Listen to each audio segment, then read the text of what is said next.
In this breakdown, Alex and I are back in Chicago, and this time, Alex invites the totally awesome Michelle Esquivel to join us. And I use the word invites intentionally here because Alex and Michelle kind of get into it about invitations and whatnot.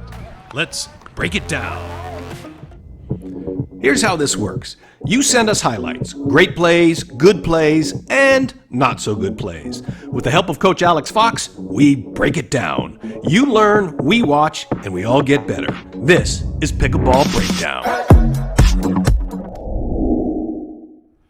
Hi again, everybody. We are outside Chicago in Naperville, Illinois, site of the 2020 Chicago Open. I'm Frank. That's Alex, and if you follow pickleball at all, you know this lady right here, Michelle Esquivel. Nice. Michelle, thank you so much for joining us on Pickleball Breakdown. Absolutely. This is really exciting. This is the kind of stuff I love to do, so it's great to join you guys, and I love that you're bringing this to the community. We have a mixed 4-0 senior division pickleball play to break down for you today. All right. But before we get to that, I want to ask you this one question. Mixed can be a challenge sometimes, whether you're playing in rec or especially in a tournament, especially when they start to drill in and focus on the woman player. Mm-hmm. Is there a general strategy for mixed play that you like to follow or subscribe to? Yeah, absolutely. I love keeping the guy honest on the court, especially if the woman is picked on. So if you're the one being picked on, ladies, just make sure that you don't be afraid to hit that to that guy, because you get to put them in check. You get to put it behind them if you'd like to, and actually manipulate the point. So I love playing mixed just because of that. They do pick on me. The guy's generally the stronger player, but man, do I love going behind that guy. And you got to be confident, and you got to believe that you're able to control the point and separate your opponents, and maybe have them fighting, maybe pick the middle, maybe pick the side, but always keep the guy honest. And for me, that's my best advice to all the ladies out there. Don't be afraid to do it. It's just going to make you a better player. That's awesome. Alex, how about you? Would you say that you want to attack the guy more, or just keep him honest over the side, so like an angled dink, like to get him moving? Nice. Yeah. That's awesome. I mean, when I say keep the guy honest, I don't mean attack them.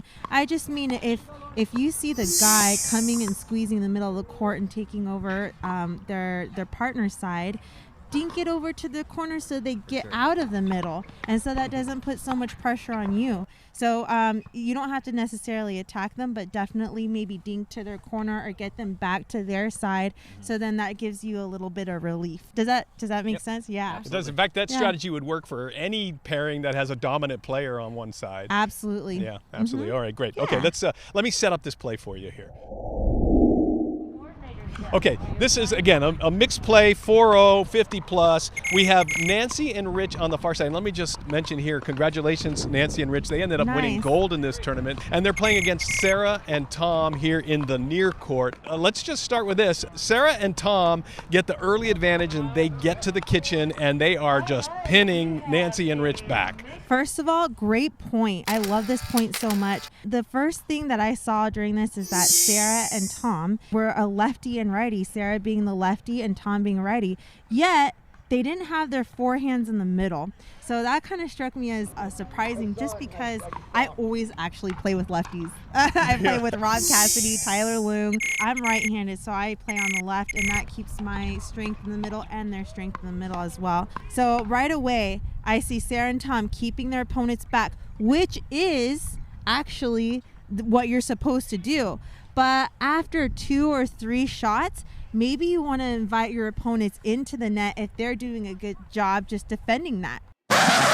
Now, hold on just a second here, Michelle. It was in episode 4 where Alex specifically says, don't invite your opponents into the kitchen. He invites them up to the kitchen, which I really don't like to see.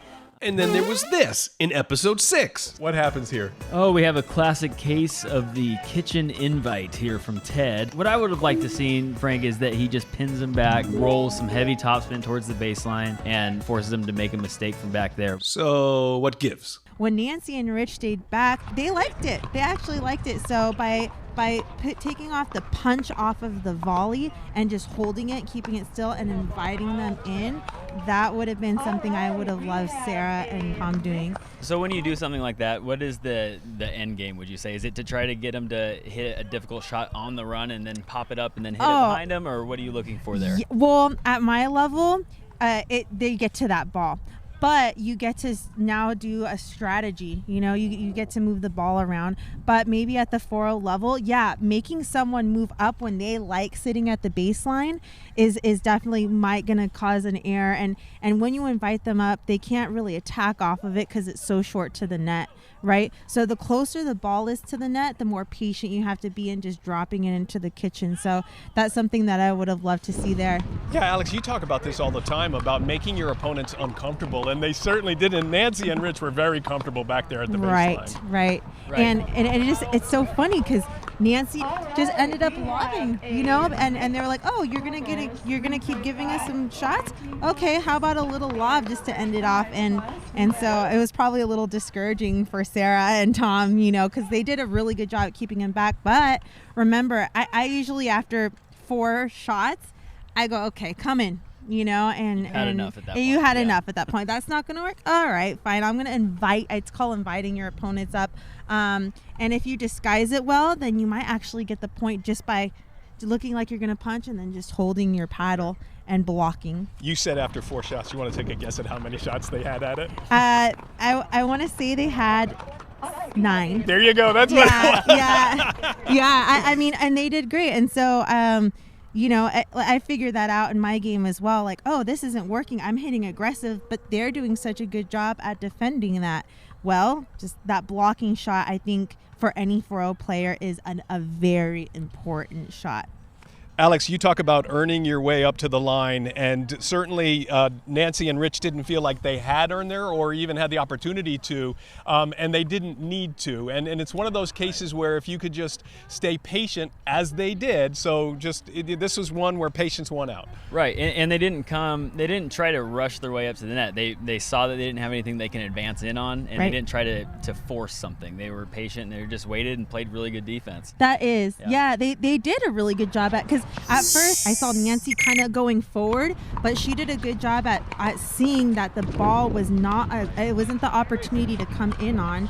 So they stayed back, and they did such a good job at staying back at the baseline. So nice job, Nancy and Rich and Sarah and Tom. I want to see that next time I come out here and I watch you guys. I want to see that little trick shot and just apply that to your game. Okay, I just want to point out, because I'm a fan, that I noticed that Nancy tried to come in and then realized that wasn't a smart thing, and she dropped back to play. Yeah. Maybe because Alex is always in my head these days. Nice, but I just nice. want, for the record, Michelle and I had the same idea. Nice. All right, Michelle Esquivel, thank you so much for joining us. Absolutely, and again, thank you guys. I love what you guys do for the community and giving this out there on YouTube and your video. Thank you so much. That's going to do it for this episode of Pickleball Breakdown. If you want us to break down your game, send a link to your video to pickleballbreakdown@gmail.com. If you liked this episode, share it, like it, and subscribe. See you next time.